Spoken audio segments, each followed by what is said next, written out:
I just want to thank everybody who's tuning in with me today. My prayers go out to y'all and your families.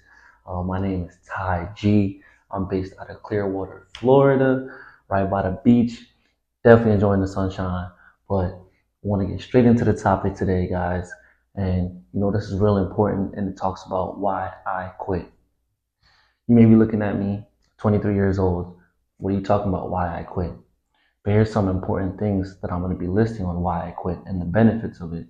But not only that, to lead you through where I've gone through to help others.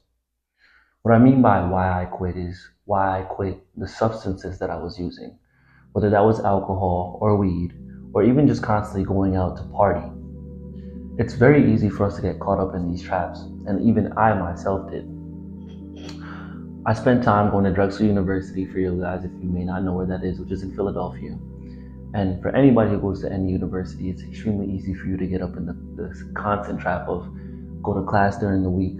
As soon as it hits Thursday, even Wednesday, oh, we're gonna go outside, gonna get some alcohol, gonna get some weed, whatever other recreational drugs, and we're gonna go look to go have some fun. But not only that, we're gonna go look for the most promiscuous events.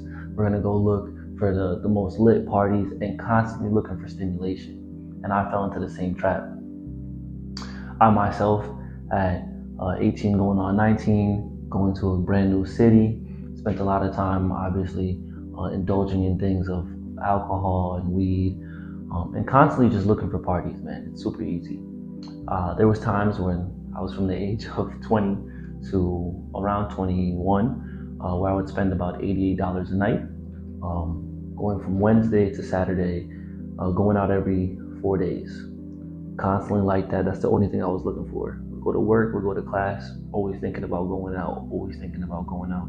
And it's such an easy trap for us as young men to get caught up in this, especially as it's so prevalent to see somebody on Snapchat or Instagram or TikTok or whatever living their life saying, oh, we're at this party, we're doing this, we're doing that. And we constantly have the fear of FOMO, but we're not really missing out on anything. And we have to understand that. And it's not going to be an instant, oh my gosh, I got the answer, because that's how it wasn't for me. You're going to have to touch the iron and burn your hand. And for some of you who may be introverted, you may never do this, which is fair. But you may be on the other hand, which is, oh, I'm just going to chill and smoke in the crib. I might play some video games. I might, smoke, listen to some music, watch a movie. I might go smoke, go grab me some snacks. It's so easy to get caught up in these things or in these substances when we're super focused on what we can get from them, but not what we can lose from them. And this is the importance of my message today, especially coming from my own personal testimony. And me constantly drinking, constantly drinking, constantly drinking. Y'all, I'm telling you guys, every night before I would go out, I would take a whole bottle of champagne to the face. Before we even go out, I would be like, hey, we going pregame, I want to get lit. Let me go sip on some bubbly. Right? That sounds crazy now that I bring it back to you, but at the same time, you think about it over and over again. Not only did it cost a lot of money, but it was extremely reckless. What was I trying to escape? And I could never truly understand it. And for me, when I would go Wednesday, Thursday, Friday, Saturday, do the same thing over, wake up on Sunday, need to recover, and I would use things like weed to constantly smoke at the end of every night, smoke after my workouts, smoke before my workouts. I'm constantly putting myself in a mode of where I'm stimulated and I'm just never okay with my own thoughts. You may ask, how did this lead you to quit? And we'll eventually get there. But you have to understand, in being stuck in this moment, I had to be accepting of it. Going from 17 to constantly smoking, 18 to drinking, 19 drinking, smoking, 20, 21. Right before 22, ended up stopping drinking. But in my stages of drinking, I had not only those 4 nights, but there was always times where I'm thinking, oh, you know what? It's Tuesday after work. I'm a little stressed out. Let me go get that drink. Let me go seek that weed. Let me go home from work. The first thing I'm gonna do is take that nice bong rip. It's gonna feel real nice. I'm constantly looking to distract myself, and we have to ask ourselves, why are we doing that? What is it doing to our body?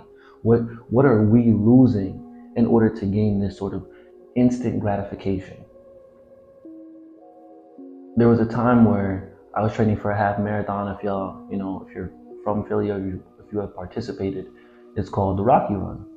So I had some buddies of mine from back home in New York, which is where I'm from, and a buddy in Philly who was running it, and one of our buddies' fathers was running it as well. And I remember I'm training y'all. Mind you, I will go out Wednesday, Thursday, Friday, Saturday morning after recuperating. I'll wake up in the morning, I'll take a bomb rip. I'll be like, okay, it's time for me to go run these 7, 8, 9 miles, right? I wasn't tracking my pace at the time, but I'm saying, no, I'm gonna go do this. Do the run, come back, I'm okay, all right? Do the run, constantly doing this. Some days, some weeks I'm running 3, 4 times a week. That's about 28 miles a week. I'm doing this all while smoking and drinking, and you had this perception, oh, I'm young, right? That nothing could hurt me. As this is happening, I'm getting a lot of acne, I'm getting sick, y'all. If any of you truly understand what alcohol is, then you would be able to see, and you've heard of the Asian flush. I don't think pertaining to me that I got Asian flush, but in some sort of way from inflammation, I continue to get sick. My immune system continued to be affected. I would be sick every other week, and I was never really paying attention to it until going through this half marathon training. Not only that, continuously had breakouts, continuously had issues, and I could tell it had to do with what I was doing every week. What are the daily habits or the practices I have at this time? And it's super easy to get distracted. Hey, you got some buddies. Hey, you trying to come out and drink with us this weekend? Hey, there's this party going on. You may have a girl. Hey, I want to go do this. You're going to go on this date. You're constantly being put in the area that's going to test you and test your will on if you're okay with drinking, on if you're okay with smoking, if you're okay with doing these substances because everybody else is doing it. Now, after I run the half marathon, mind you, by the way, I placed 33rd or 32nd out of, at the time, who finished 2,000 people, but there was more. I ran about a 7:10 pace, which is, I know some people like that's a little crazy, or 7:08, somewhere around there. And also finished third for all men, who were 20 to 24, and 29th overall for all men. Now, I did all this while constantly drinking, constantly smoking, and this isn't a testament to show, oh, I'm better than anyone else. This is to show you that I was so focused on not only this half marathon training, but the same care that I took towards that, I took towards drinking and smoking.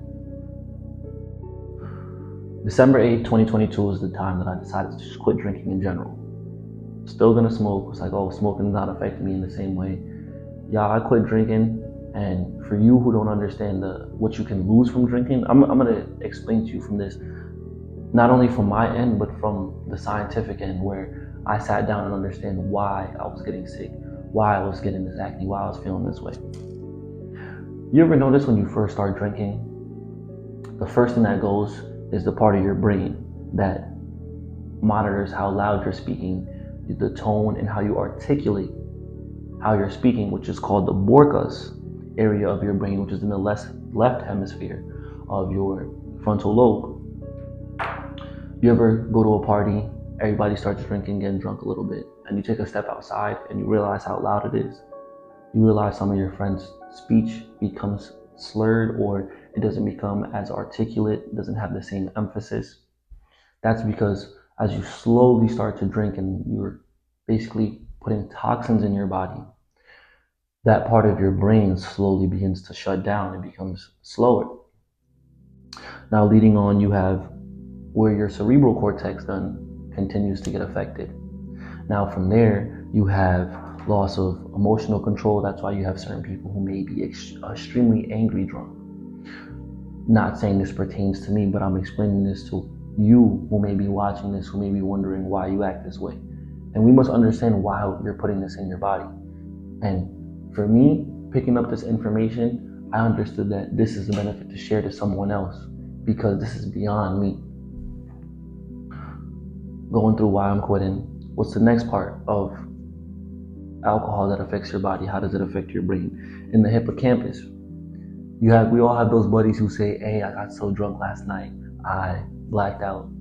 Do you understand when you black out from getting drunk, it's because you have drank so much alcohol to where the memory part, the hippocampus part of your brain has now shut off.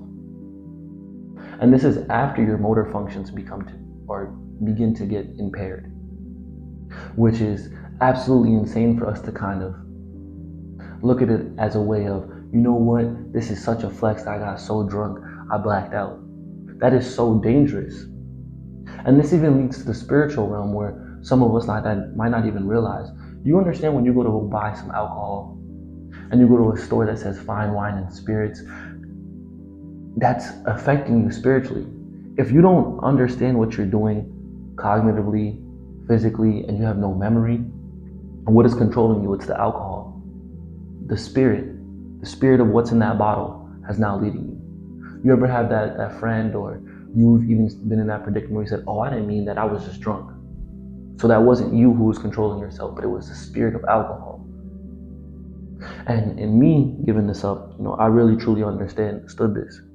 You may be like, oh, I drink every once in a while. I'm not forcing you to quit. I'm explaining why I quit, what the benefit was for me. Because it's so easy for us to constantly work 5 days a week, go to school 5 days a week, go to school 4 days a week, work 4 days a week, drink this weekend, drink next weekend, drink the following weekend. What are we trying to escape that we constantly need alcohol as the solution? I love working out, and I know everybody else does, right? You may love to go hike, you may love to play a sport. Getting physically active, once you start doing it over and over a period of time, you realize that the dopamine that you get from that is almost the same type of dopamine that you get from going out and drinking.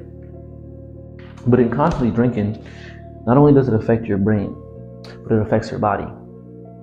How many of y'all work out and you go drink the next day, or you go drink that same night? Hey, it's Friday, I'm gonna go get a workout in. After work, I'm gonna go out with a couple of my buddies. We're gonna go get some drinks. We're gonna go hit the club. We're gonna do whatever. That is almost counterintuitive of working out, because when you drink, it's shutting down your protein synthesis, which is literally your body building more protein to go to your muscles, to rebuild them, to come back stronger.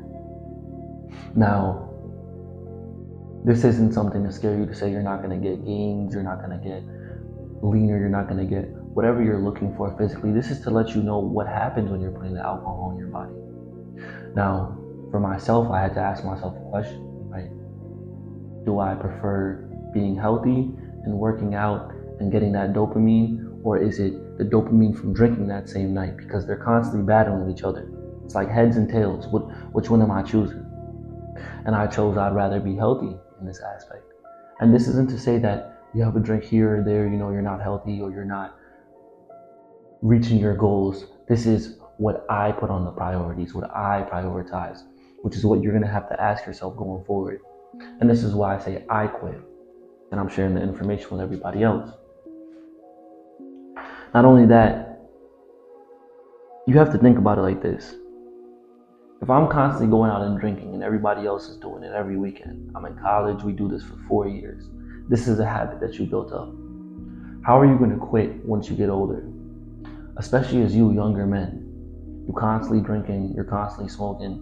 When you graduate and you have that job, you have that career, you have whatever you're going on, whenever you have stress, it's a habitual practice for you now to lean on that alcohol, to lean on that weed, to lean on that partying. And it doesn't change anything but your necessary mind state in that moment. There's nothing that changed physically. There's nothing that changed in the world that has allowed you to now cope with this. The only thing is that you ran to that solution, which was alcohol, which was weed. And alcohol causes fatty liver disease as you continue to drink it and drink it and drink it. Leading to, you might even get cirrhosis. I'm not a doctor, I'm just explaining to you the things that we lose when we consume alcohol, when we decide to consume it, because we want to gain that lack of memory. Think about it. Think about how crazy this sounds. And I had to ask myself this. We get paid, and we pay money to use our brain, to provide value to the world, to learn skills, to eventually get that job, or to have that job, to work that job, and provide our skills, knowledge, maybe even wisdom, to provide value for a company. In return, we get money, and we take that money to go and turn off that set brain. We're doing everything that's counterintuitive. I get paid to use my brain, so I'm going to pay to turn off my brain. And nobody really shows us why this is such an issue, which is why when I quit, I asked myself, what was I truly doing? When you walk in a club and you see all these people having fun, all this and that, they're dancing, listening to music. Now, don't get me wrong, I love listening to music, I love dancing, there's no issue with that. But for the people who are inebriated, they're turning off their brain. Would you, as an individual, want to walk into a room of complete strangers that you don't know? Or maybe you have a couple of acquaintances in there and turn off your brain? Not truly be able to be at 100%, not be on cue? No, you wouldn't.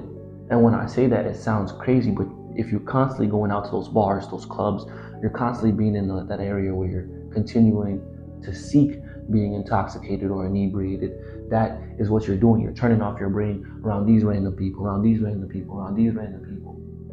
And you're thinking it's okay because everybody's in the same mind state, but think about it. If everybody's brain is off, what information are you retaining? What are you learning that's new? Now, coming to you today, I've quit alcohol. It's close to 2 years now. Right? I'm only 23 years old. People are like, oh, how don't you drink? How don't you do said you don't want to have a drink when you go out to this bar. You don't want to have this. I don't want to allow alcohol to become a solution for problems that I may have in this world. I'll lean on God for that. As in Jeremiah 1:5, it states, God knew me from when I was in the womb. If God knew me since then, I must seek to know him whenever I have problems. I must cast my burdens onto him instead of seeking alcohol, instead of seeking going out and partying. And that's me personally. I'm not forcing that onto you, but every single time you seek that alcohol, every single time you go to that club, you drink out that cup, you do whatever you do. You may go and be physical with another woman. Whatever lies that you told her, whatever finesse that you gave her to get where you were and that night that you lived, you're going to wake up, you're going to be that same man with those same problems. You did not do anything to change where you are or where you're going, not for where you really want to be. You went out and you distracted yourself. You turned off your brain, and now you woke up and you want to know what you redid. You have to imagine that you have to relearn what you did from the previous day. Not because you're learning something new, but because you shut off your brain. And this is how I was talking to myself when I constantly was going through this. So about to be 2 years, and people may be like, hey, Ty, are you ever going to drink again? Maybe. I'm interested in what can I learn? Yeah, a bunch of events may be around drinking and eating, but why do I want to turn my brain off? What do I gain from that? Let's go into the smoking component. I've been smoking for about 5 years, from the age of 17 to 22. Almost every day, smoke. And we don't realize this when we're younger. That costs a lot of money when we like to smoke, when we like to drink. But because we don't necessarily have to pay those bills, we don't necessarily have rent, we don't have anything else to pay for, we're okay with that. This is what we'll spend our money on: recreational drugs, partying. I used to smoke so much to where I told myself this lie. Think about how this sounds, y'all. I used to say, I don't let what I like to do get in the way of what I have to do. Like, I'm saying, I don't let the fact that I like to smoke weed get in the way of the fact that I gotta work out, do classes, do all this other stuff. And I constantly use it as a reward mechanism. Oh, I finished my homework. Oh, I did good on this exam. Oh, I worked out today. I deserve some weed. Instead of, oh, I did that today, but okay, what am I building on for tomorrow? And the way how it used to affect my brain, and I used to never know until I truly quit and sat down and said, you know what, let me see how this affects my body. Let me quit. Weed may be able to make you feel happy in that current time, in that current perception, in that current moment. But you're impairing your thinking.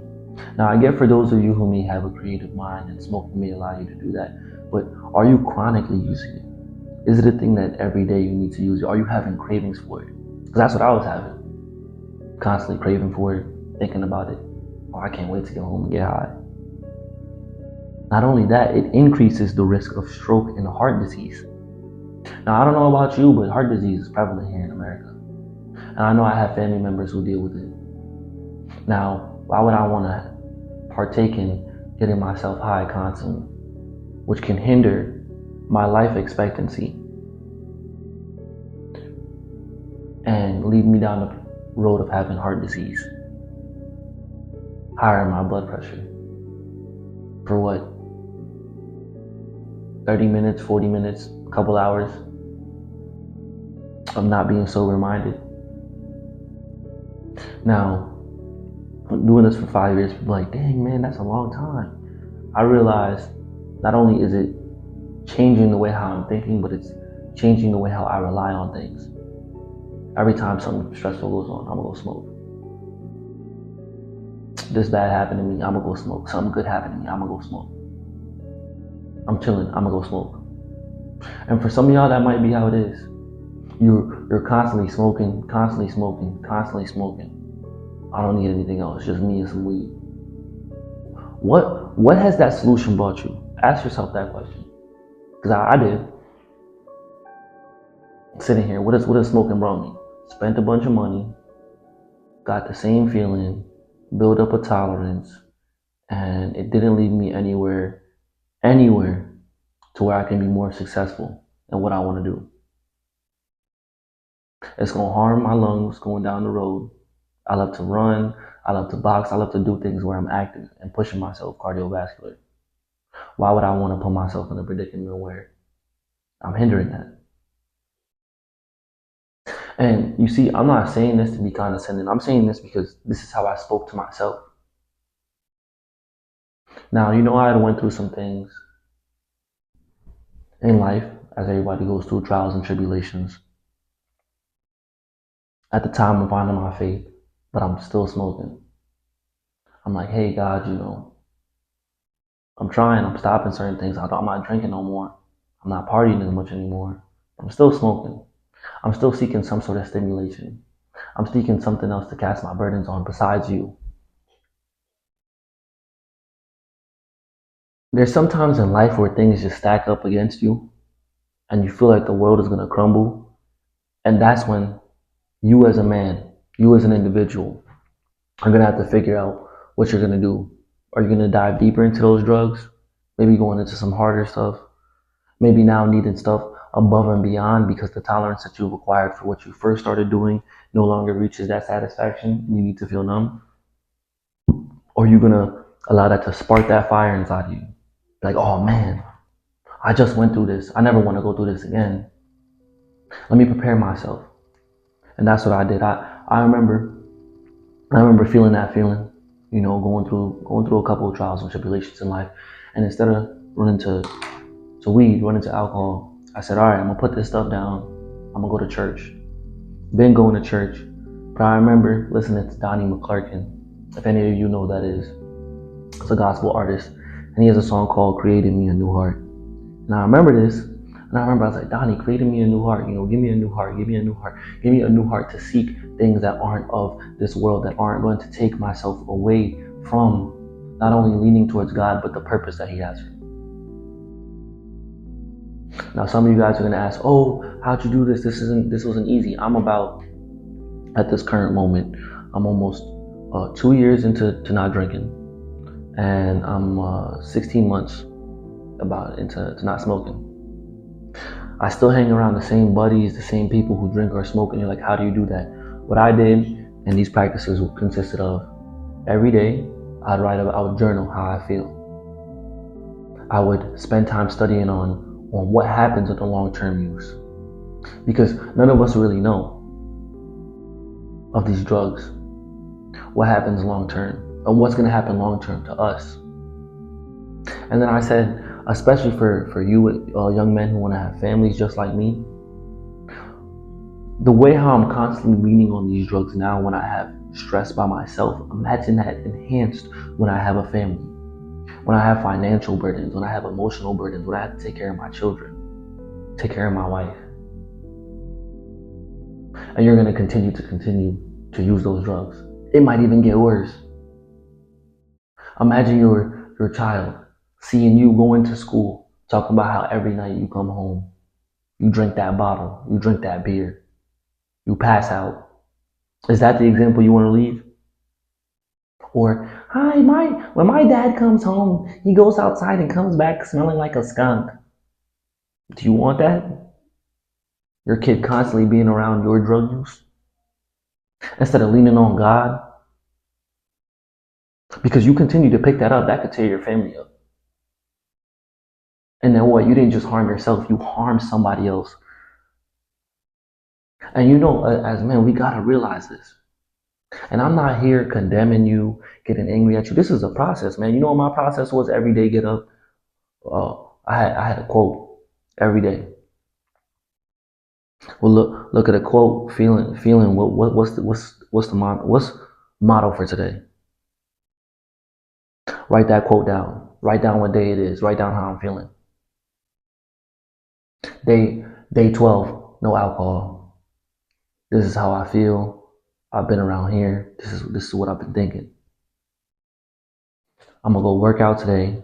Spend time with God. Eat healthy. And I'm gonna work on learning a new skill. Okay, cool. Day 32, first month down. I feel amazing. Day 64, day 72, day 84, day 100, day 120. Now you got people saying, dang, man, you wanna go out and get a drink? Nah, I don't drink no more. Since when? Since I realized and I prioritize not only where I want to be, but where I don't want to be. What's that glass? What's that shot? What's that weed? What's that blunt? What's that joint gonna do for you? What are you gonna lose while you gain something? That's what I started to ask myself. Oh, I'm gonna gain some temporary happiness. I'm gonna gain some temporary happiness. I'm gonna go smoke one. I'm gonna gain some temporary happiness. I'm chilling. But guess what? I'm not working on my goals that I want to get towards. I'm not getting closer with God. And I'm also not looking at it from the perspective of my family. If I want to be around to not only provide and take care of my family, why am I sitting here harming my body? Why am I constantly doing this? Why am I high around my friends and family members? Do I not get enough joy from being around them where I need to go seek to be drunk or seek to be high around them? Do I not like them? You constantly high around your family members, constantly high around your friends, constantly high around your partner. Do you need to be stimulated? Do you need to be impaired and you have your brain turned off to be around them? Now, when you go through this process, it's not going to be easy. Like I said, you're going to have friends being like, oh, you're going to quit soon. I give it 30 days. Don't tell them. I give you 2 months, you're going to quit. Those are the people who want to keep you where you are. Those are the people who want to not only keep you where you're at, but they don't want to see you do better because they know once you start to do better, then they have to ask questions. They have to be like, dang, oh man. So Johnny stopped smoking, Johnny stopped drinking. Johnny's working out now. He's in the gym 4 or 5 days a week. I seen him with his meal plans, he's eating right, man. Man, I give that 2-3 months. Alright, 2-3 months go by. Johnny keeps on doing it, Johnny keeps on doing it. 6 months go by. Dang, Johnny, I see your shoulders looking big. Your arms looking a little big. You don't want to hang out with us no more? Nah, I never said that, man. I just don't want to partake in the activities I was doing before. I see where I want to go. I know I'm going to graduate college soon. I know I'm going to have to live on my own soon. I know I'm going to have to grow up as an adult. And do I want to constantly be drinking? Nah, man, I really want to take care of myself. I want to be a good example. Man, alright, whatever. You keep saying that. We're going to go out and have this drink. 6 months go by. Y'all getting ready to graduate. Johnny's got a nice job. He's got a nice opportunity. Hey, Johnny, we graduated. You trying to come out and come drink with us, man? Come celebrate? Man, I might come out, but I'm not going to drink. What happened? You too good to have to drink with us anymore? Nah, man. You didn't hear me the first time. I don't want to put myself in that predicament where I'm now looking for a short-term gain, instant gratification that will harm my long-term one.